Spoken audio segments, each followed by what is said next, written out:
Usually I don't do blogs on a Saturday. Sometimes I'll have like stuff in the stash and then I'll upload it. You know what I mean? But today is it's not as challenging as it used to be. But it's a challenge to a degree. My best friend, my brother, in about 3 years ago, went to Jamaica, caught COVID, and pretty much was in the hospital, back and forth. Ended up going to his mother's house, and his heart exploded in the bathroom. I didn't know about it, and it was kind of sad. It happened during New Year's Eve, but today's his birthday. But my sister told me. I grew up with this dude for like 20 some odd years. He was a good friend of mine. He was actually my sister's friend first. And he always believed in me, you know what I mean? And, come to find out we had similar interests, similar direction of where we wanted to go in life. Both came from struggles of, abuse from, his father was abusive, my father was abusive. I didn't know that till after he passed, because his mother told me.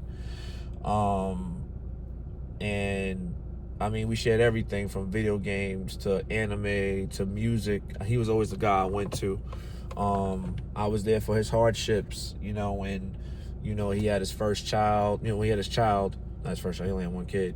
And going through the struggles and being behind him every step of the way, to the situation where he got married, didn't work out. I've been with him every step of the way, every step of the way. I always wanted to see him win. The same thing, vice versa. That was my Dr. Dre, if that makes sense. And I was M. That was my Dr. Dre. Like, anytime that I would go overboard, he would be the one to bring me back, because he wasn't as hot-headed as I was. I was always a hothead. People who know me know me. Was always a hothead. Always wanted to start a situation, and this was the first time, like, when he left, it triggered so many different situations. It kind of made me highly upset, frustrated, when he passed, because he was really he was like the Optimus Prime of the group. You know what I mean? And the only thing about Optimus compared to Gary, compared to my boy Gary, and just human nature, there ain't no comebacks. You know what I mean? So, like, when he passed, and I got the call from my sister what happened, it devastated me. I ain't gonna lie, it made me not want to do, because I make music. If anybody sees my page, I make music. I've hit numbers that I even think I could hit, and he believed in it. And it was just like the fact that he was gone, it just made me shut down.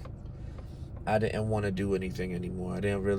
I was working, but I was just working to try to get over the depression, the stress, not the stress, but just being sad. You know what I mean? I would go to, our group, shout out to Andre and Sean.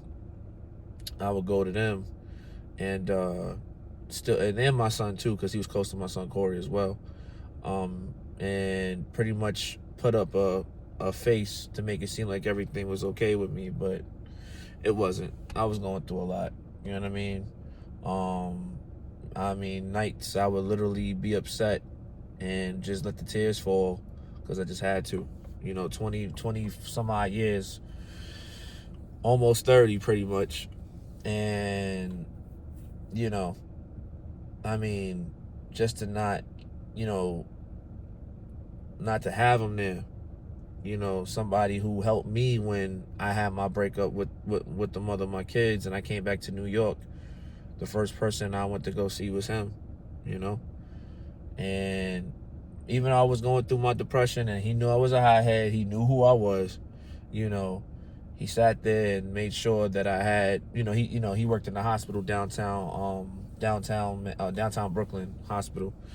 And, right in the coffee shop spot. And I mean, I come in, I told him, he already knew what was going on. He would just make sure I had something to drink, just told me to relax, don't stress it, things of that nature, and always just was a good friend. I mean, I knew this dude since I was a kid, you know, and we got into a bad fallout. It wasn't great, you know what I mean. I just didn't like people taking advantage of him. You know, one thing about my boy G, you know, once he gets indulged into friendships with other people and he definitely invests into them, you know, he kind of tunes out everything else. He'll come back, but sometimes he'll tune out. And I knew that he was trying to build a family. Shout out to, you know, Jalissa. You know, it's always love, you know what I mean? So she's excluded from that situation. But I just always felt that certain people took advantage, you know what I mean? And I just didn't like the fact that he was getting taken advantage of. And, you know, there was a big fallout right before we went to go eat at Buffalo Wild Wings.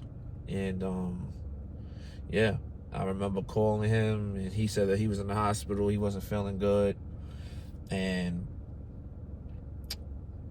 from that point on, I texted him and said, you need to let me know what's going on because I was worried about you, whatever. But one thing about him, he knew how I was.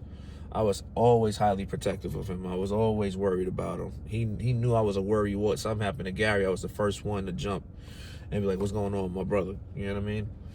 And, you know, we texted him, and then it was kind of weird because we were talking about all the good times with Gary at Buffalo Wild Wings on New Year's Eve. You know what I mean? And we were just saying how, you know, how much we loved him, you know, what was going on. Didn't get you know, we texted him, I didn't hear nothing, they didn't hear nothing, so we didn't think nothing about it. We knew he was sick, but we thought he was going to be fine. And we would probably hear from him in the next couple of days. And then I got that call at like 3 or 4 o'clock in the morning. You know what I mean? And I was going through emotional situations of what the situation, because me and him didn't really patch it up the way we were supposed to, but I know he would have forgave me for it. We would have moved on. That's just how me and him are. I mean, 25 years, you can't kill that. You know what I mean? And he was a genuine person, same way I was a genuine person. You know, I'm finally at a point in my life where I've accepted the fact of him not being here anymore. I usually go through, you know, I was hurt for a long period of time. I held on to a lot of guilt and a lot of, you know, being upset of not being able to get that across to him. But I've been able to let that part go. You know what I mean? And, you know, when you got your friends out here, people, and, you know, you don't know what you don't know when that person's gonna have their last day, vice versa. If y'all got a problem, even if you're not seeing eye to eye, don't forget to tell that person you love them, no matter what. You know what I mean? Because you don't want to live with that on your conscience. You know what I mean? So, you know, I went through the depression. I went through everything. Stopped making music. Stopped all of that because of those things. But now I'm finally back in a good state of mind to where I'm back being creative, and I'm not letting things kind of emotionally override everything else. You know? So this is to anybody who, you know, is going through something. I just wanted to share that message to y'all. Rest in peace to my best friend, Gary. That's not even my best friend. That's my brother. You know what I'm saying? Rest in peace to my brother, G. You will always be remembered. You will always be loved, no matter what. I got the team. I'll hold them down. You know what I mean? I'll hold them down until the next day we meet. Till the next time we meet. And, you know what I mean? Like, I got it. And I got them. And I got mom, too. I got to hit her up in a few. All right, y'all. Appreciate y'all listening in. Thank you for all the views. Thank you for all the new family members. I don't call y'all subscribers. I don't call y'all followers. No. Shout out to my family, my new family I'm building. I respect y'all. Love y'all. Make sure y'all are safe out there today. It's a Saturday. Don't do nothing crazy. And if it's going to be something crazy, you know, if it is going to be that, you know, nothing over the top, just try to stay home and do it. Don't, you know, be in an area that's safe. Don't put yourself out there to the extremities and, God forbid, lose your life in the process. All right? I'll holler at y'all. Peace.